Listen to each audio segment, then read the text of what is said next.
guys, welcome! Sejam todos muito bem-vindos, alunos e alunas do segundo ano.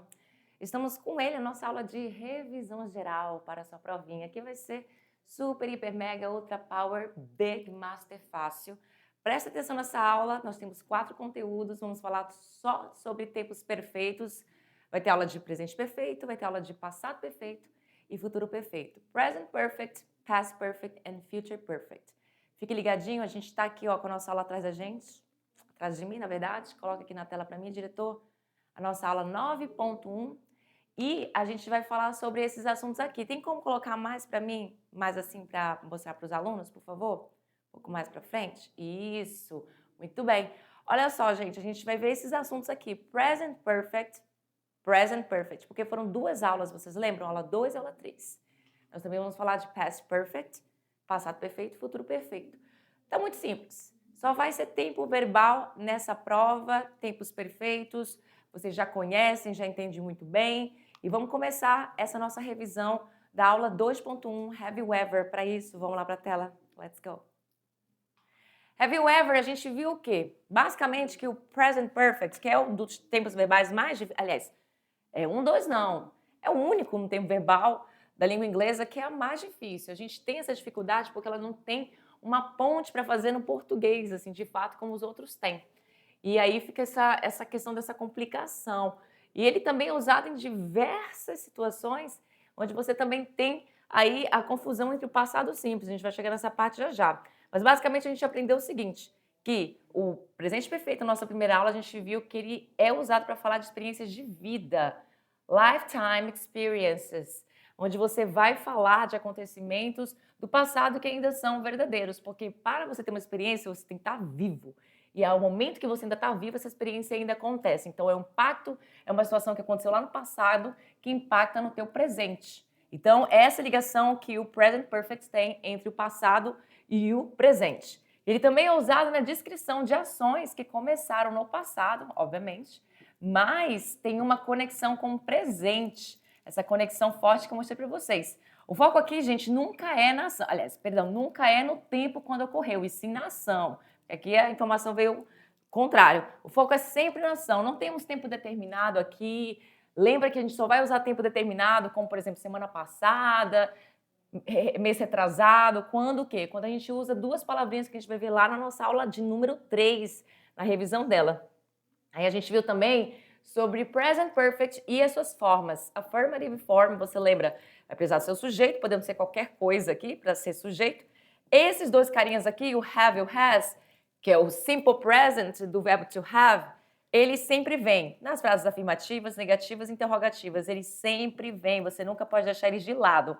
O has é o único que trabalha com a terceira pessoa do singular, he, she, it. O have vai ficar com os outros pronomes pessoais, outros sujeitos, enfim. Logo depois você tem o verbo no particípio passado, que é a ação de fato, que é exatamente o que importa mais aqui no present perfect. E ele está sempre no particípio passado. Você tem verbos no infinitivo, verbo no presente, verbo no passado e o último da lista é o particípio passado. Acabou aqui. Claro que você também tem verbos no ing, mas aqui não é o caso. Então, esses verbos no particípio passado, quando eles são regulares, você lembra lá, é só acrescentar o de, o ed ou ied, assim como você faz lá no passado simples. Agora, quando eles são irregulares, você vai ter que ir atrás deles para saber como é que vai ficar o verbo na sua forma irregular. O próprio verbo to be, quando ele fica no particípio passado, ele fica been ou been, você pode falar das 2 formas. Então já muda aí, não é porque eu acrescentei um novo e um n, não é uma regra, é apenas um verbo que não tem regra e isso você já sabe.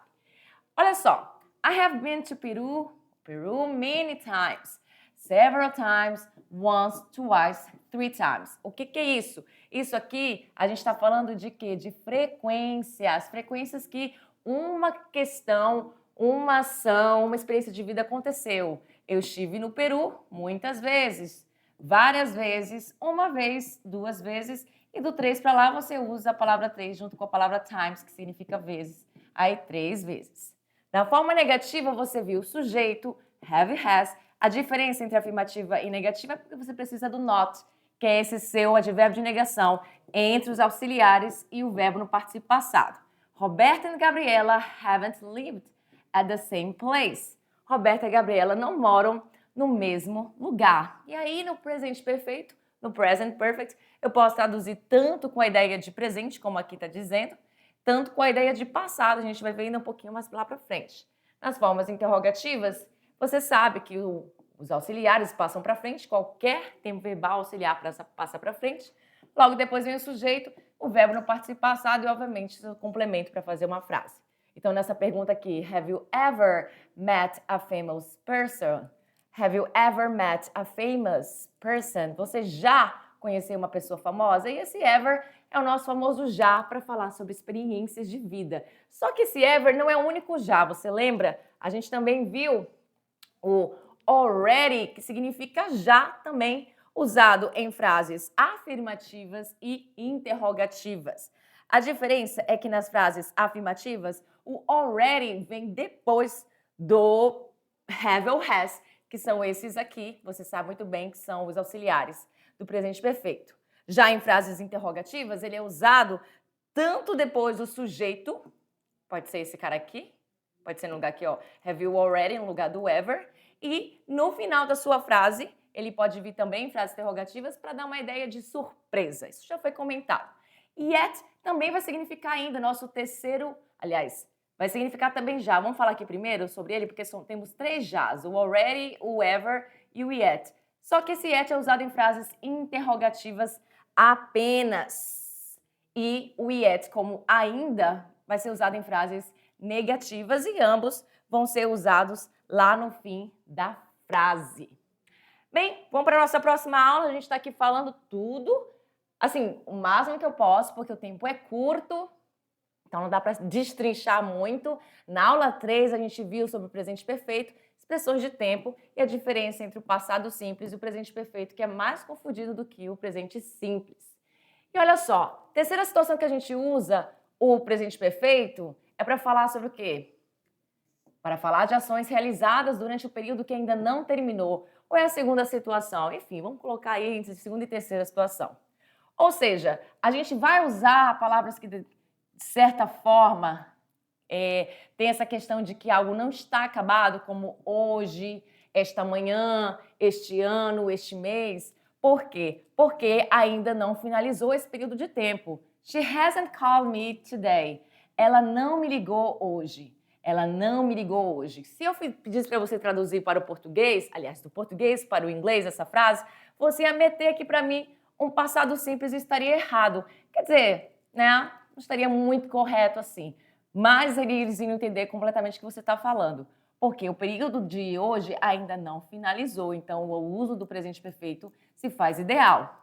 Outra situação que são ações inacabadas ou ações que começaram no passado e continuam até o presente. Ações inacabadas ou ações que começaram no passado e continuam até o presente, porque é basicamente o que o present perfect é. E o que acontece aqui? Aqui você vai fazer o uso do how long para perguntas, o uso do since para respostas e o for também. Since vai significar o quê? Desde. How long vai significar quanto tempo e for vai significar a barra faz. A com H, tá, gente? A barra faz. Esse for também significa outras coisas em outros contextos. Também significa por, para, enfim. Vai depender aí do tempo verbal que você estiver utilizando e também a frase que você quer falar. Então, eles são utilizados para falar sobre isso aqui. How long have you worked here? Por quanto tempo, aliás, quanto tempo você trabalha aqui? Eu trabalho aqui desde o ponto de partida, o que? Last year, ano passado. Perceba que eu usei aqui um tempo determinado, que não se usa com present perfect, mas por conta do since, eu posso usar desde o ano passado. Eu trabalho aqui, eu tenho trabalhado aqui. Então, é uma ação que começou lá no passado e tem impacto no presente. I have worked here for a year. Eu trabalho aqui há ou faz um ano. Então, aí já vou falar o quê? Sobre período de tempo. Já não vai ser mais ponto de partida. E ações recém-completadas também vou usar com present perfect. E vou usar com essa palavrinha aqui, o just, que significa o nosso famoso acabar de. I have just seen my teacher at the supermarket.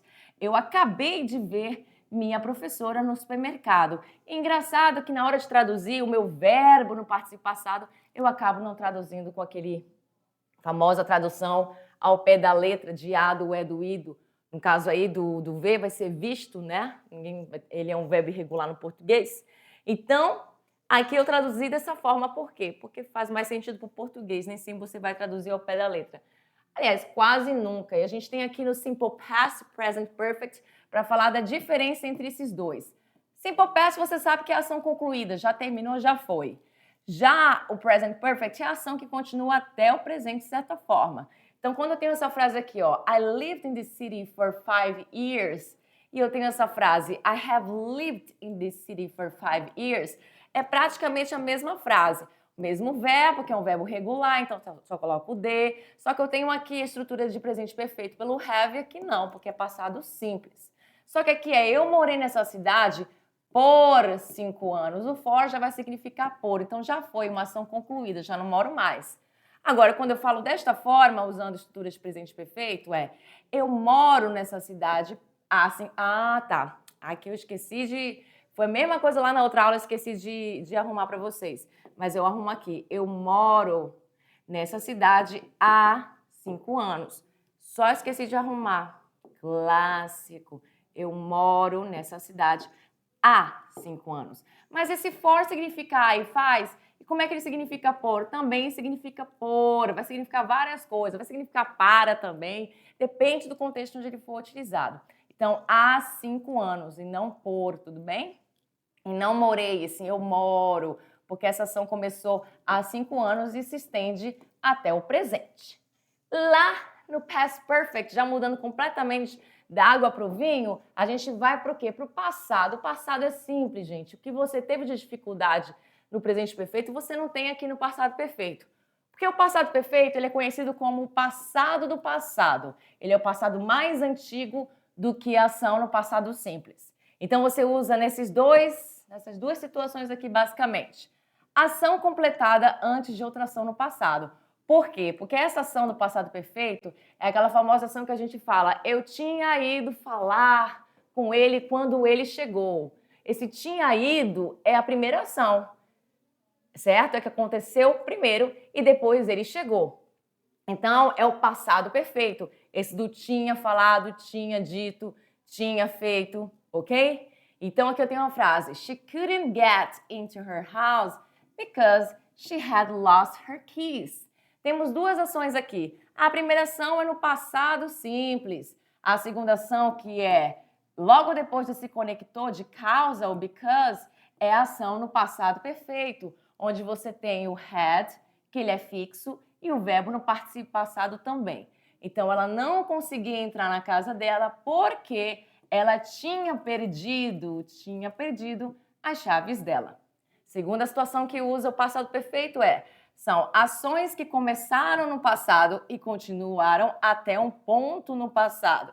Então, teve ali uma certa progressão, de certa forma, começaram no passado e continuaram até esse ponto no passado. Vamos ver aqui, ó. He hadn't been a teacher for 10 years when he retired. Essa ação é no passado simples, conectou aqui, que está separando as duas frases, e esta primeira aqui, nesse caso, é a frase no passado perfeito. Não tem problema você colocar a ação do passado simples antes, a do passado perfeito depois, a ordem do fator não altera o resultado de forma alguma. Então, ele não tinha sido professor, não tinha sido professor por 10 anos quando ele se retirou. Não, retired é aposentar. Então, quando ele se aposentou, quer se retirar do mercado de trabalho.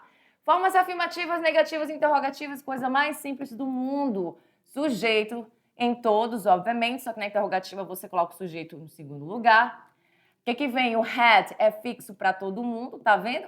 Só que na interrogativa o had vem na frente para fazer perguntas, a não ser que você use um pronome interrogativo, então ele vem antes do auxiliar, assim também no presente perfeito. Logo seguido, na afirmativa, vem o verbo no participio passado, complemento. Na negativa, você precisa do not entre o had e o verbo no participio passado, ficando muitas vezes hadn't, beleza? Que é essa situação de contrair o auxiliar com not, verbo no participio passado, complemento. E aqui na interrogativa, had sujeito, mas verbo no participo passado, mais complemento. E para finalizar a nossa review para a sua querida prova, que está muito fácil, temos aí o futuro perfeito, que é mais fácil ainda. Vai ficando cada vez mais fácil os tempos perfeitos. Chegando no futuro, você tem as seguintes situações.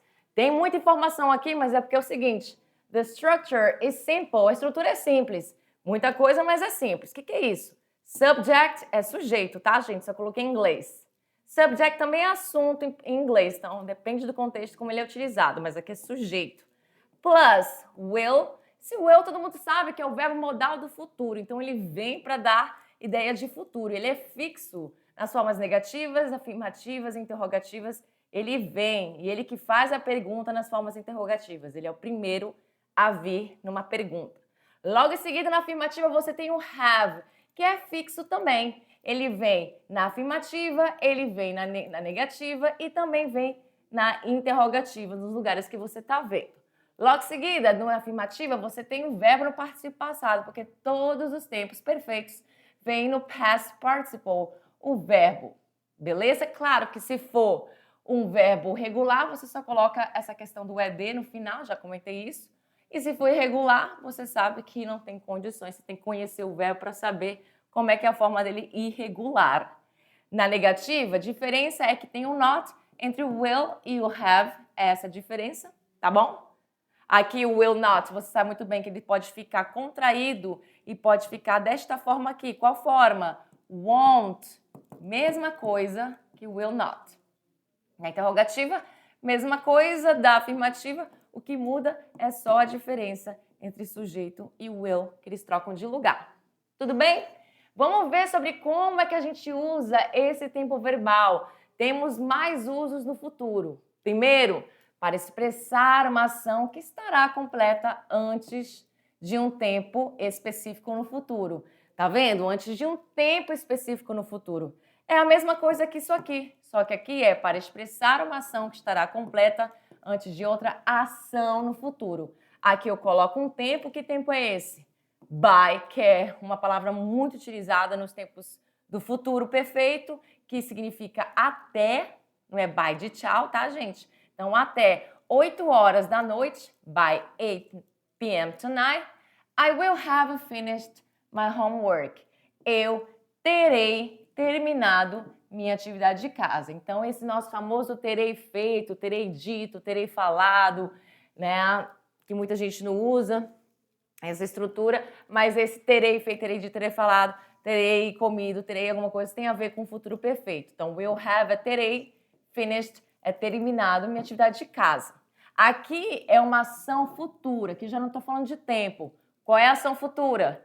By the time you arrive, é essa a situação futura. Aqui era o tempo e aqui é uma ação. Que ação é essa? Arrive, que é a ação de voltar. Então, quando, by the time, vai significar quando, tá, gente? Ah, mas eu aprendi que quando em inglês é when. Aí fugiu aqui meu negocinho. When, sim, também é when, mas by the time também é conhecido como quando. Quando você chegar, I want to have cooked dinner. Eu não terei won't have feito ou cozinhado o jantar. Beleza? Dinner.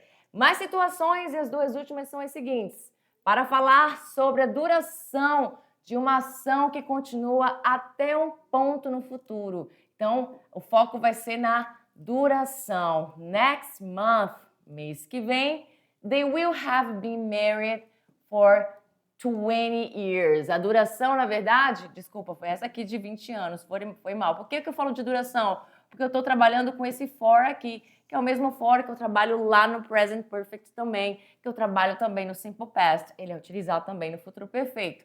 Então, mês que vem, que é um ponto, aí ó, tem um ponto no futuro, mês que vem, esse é o ponto no futuro.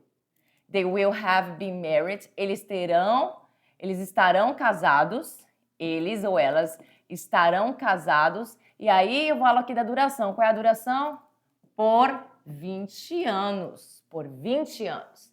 E aqui, para expressar uma convicção ou suposição sobre algo que já aconteceu no passado, mas que você projetará para um ponto no futuro. É o famoso, né? Você achar que algo já possa ter acontecido só na base do achismo. Então, olha só. The guests are coming at 8 p.m. They will have eaten by then, I suppose. Os convidados virão às 8 horas. Eles ou elas já terão, aliás, terão comido até lá, eu acho, I suppose. Então, eu projeto uma suposição lá no futuro e acho que alguma coisa vai acontecer e verbalizo isso. Essas são as nossas referências.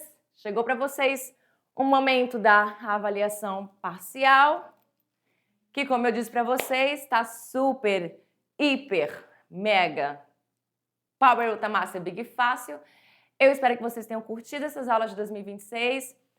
Vejo vocês numa próxima oportunidade, lá no terceiro ano, quem sabe. Foi um prazer, it was a pleasure to be with you guys. Estar aqui com vocês, foi um grande prazer. See you next time. Bye.